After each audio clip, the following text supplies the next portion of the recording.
Welcome to Foodytime. I'm Jay Fettigan, and in this episode, I talk with John Moradian and Laura Maloney from the Spirited Gourmet, and they share some of their ideas and recipes and wine thoughts around what they're eating in the fall and with the change of seasons. And of course, whenever you talk with Laura, you've got to start with cheese. So I hope you have a little place around the corner from you like Spirited Gourmet. I know they're all over the country, and boy, I'll tell you, it's worth it going in and getting advice and recommendations from people like this. So John and Laura, great, and enjoy. John and Laura, thanks so much for being part of this episode of Foodytime. And, I talked with you a little bit about the change of the seasons and, as we enter into fall, our tastes change and what we're looking for changes. And I'd love to hear your comments on food and wine and drinks. So at this time of year, all year round, I like to cook with cheese.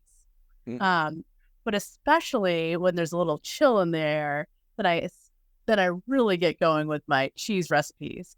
So I've waited a whole entire summer season to start making au gratin potatoes again.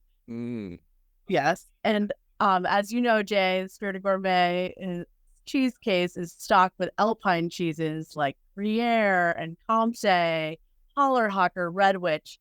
You guys have an amazing selection of cheeses there. It's just it's wonderful to go into. Oh, thank you so much. So I like using cheese that is from the Swiss Alps or the French Alps to make amazing au gratin potatoes. Most simple recipe. It's just mandolin potatoes, creme fraiche, a little nutmeg, and a lot of alpine cheese. And then you bake it until it's golden and bubbly, and you pair it with something like, a Premier Cru Burgundy or something like that. Sure. Yeah. What would you want to drink with that, John? Anything like that, those like heartier dishes where you're getting lots of starch or lots of dairy, the things that really kind of shine this time of year are those like Burgundian varietals, Chardonnay and Pinot Noir. They have a combination of deliciousness, transparency. They can have really good body and textural characteristics that make them work with a lot of different foods. Right. So, and also I would suspect this time of year is when people's tastes change naturally anyway. You're not going to want those light, bubbly, white wines of a hot summer day as the weather gets cooler. So it seems like it's a great time to maybe transition into trying something different or expanding your palate. Oh, absolutely. Yeah, absolutely. Unless I was in my pajamas on the couch and I had a big hunk of triple creme brie, and then I would definitely need my light, effervescent, bubbly wine. I mean, I'm drinking bubbly myself, so there's nothing wrong with the. It's very refreshing. So, what other kinds of foods? So we've got cheese, and there are multiple cheese things. Everybody needs scallia anchovies in their winter pantry. It's a must-have. In your summer pantry as well. But these are a game changer when it comes to packing in umami flavor and building flavor in your soups and stews. People don't think of adding an anchovy maybe to the base of your stew, but every single time I make a beef stew, a sausage, kale, potato soup, any of these, you saute the anchovies down with the garlic and onions at the start, sweat that out, and it builds intensity and it builds flavor and layers in your soup, your beef stew, whatever you're making, beef stew, sausage soup, whatever it is. Use these anchovies and it's going to greatly improve the recipe. And if you saute them in the beginning with your garlic or onions or whatever, when you get to the finished product, is the anchovy taste somewhat transparent? Is it just sort of in the background, or? It's very much just in the background, and it gives a more rounded flavor, a more umami flavor to the soup. You cannot tell if I told my husband I'm putting a bunch of anchovies in your soup, I'm not eating that soup. But you can barely tell. It just gives structure to the soup. And these are from Sicily. And, all year round, I'll use these in a bunch of different applications. But moving into fall weather, it's a really nice way when you're sauteing your onions, your onions, your garlic, your shallots, whatever you need to start the base of a meaty soup. You should be using some scallion anchovies. Wow. I love Sicilian wine, especially to go with this, John, Oh, what sure. you do with a sausage and kale stew with an anchovy, scallion. And Oh, well, I was actually thinking of a different dish that see, why not? to make. Yeah. And it's the simplest thing. It comes together in like a snap.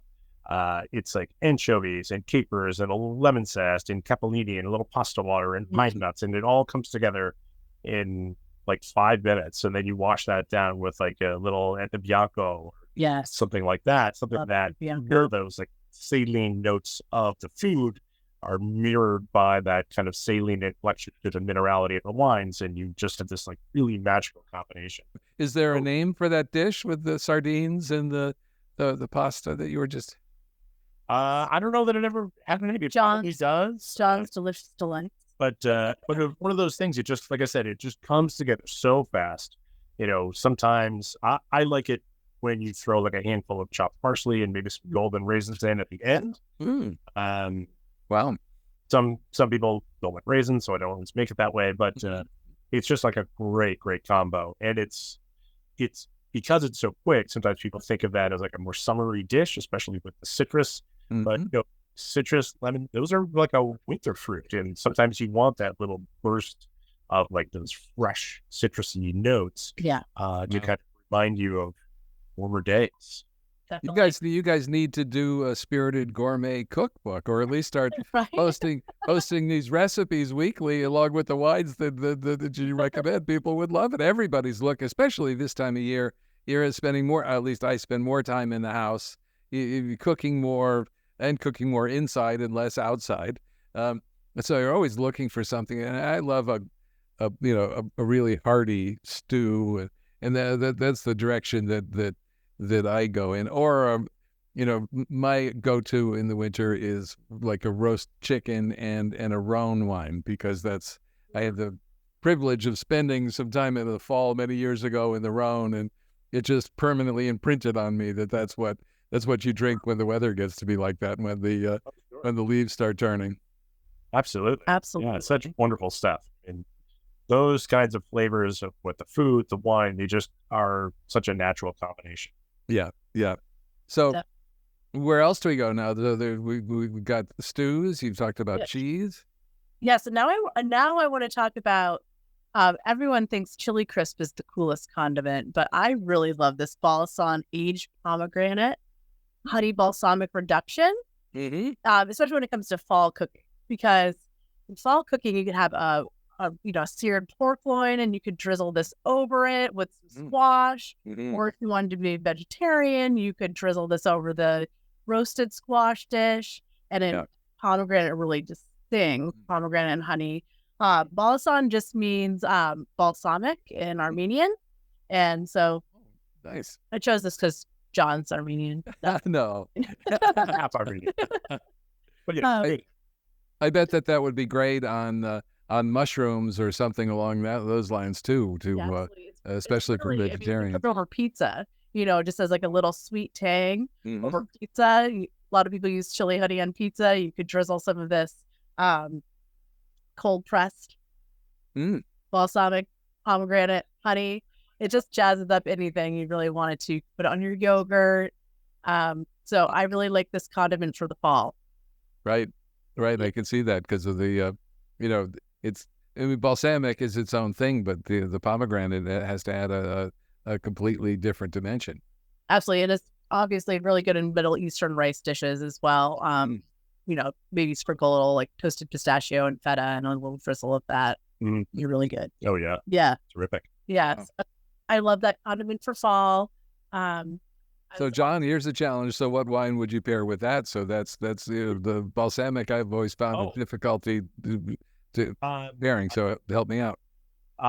Something that I have here would probably be like a Saint-Amour, a Cru Beaujolais. Saint-Amour is the northernmost cru. You can practically see the village of Foussay in southern Burgundy from Saint-Amour.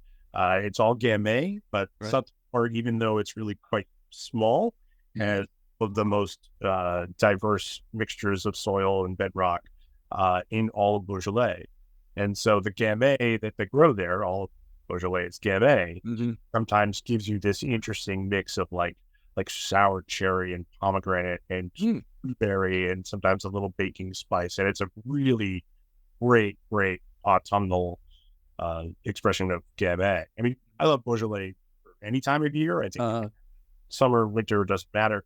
But these wines really shine because, we're starting to eat heartier foods, roasted things, root vegetables. So having something like that balsamic honey to give a little brightness and having a wine that has body and some heft to it, but still has that little zinginess to it really helps to kind of complement the food and sort of refresh your palate at the same time. That sounds great. And it seems to be, and correct me if I'm wrong, but it's, it's a little bit on the light side in both taste and color. And it's a great transition wine for fall before you get into the really big monster reds of the winter. Sure, but it's Am I overstating?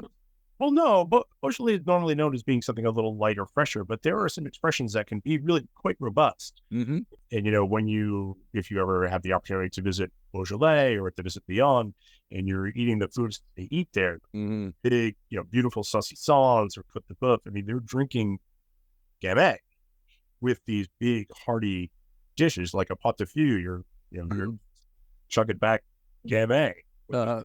French stew. It's delicious. Yeah.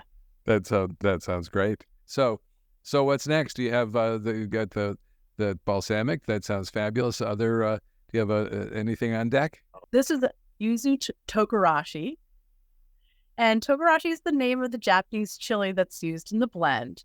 But the reason I'm mentioning this exact blend for fall is because it has ginger, sesame, and a little nutmeg even, along with the chili, and it brings squash to a whole new level.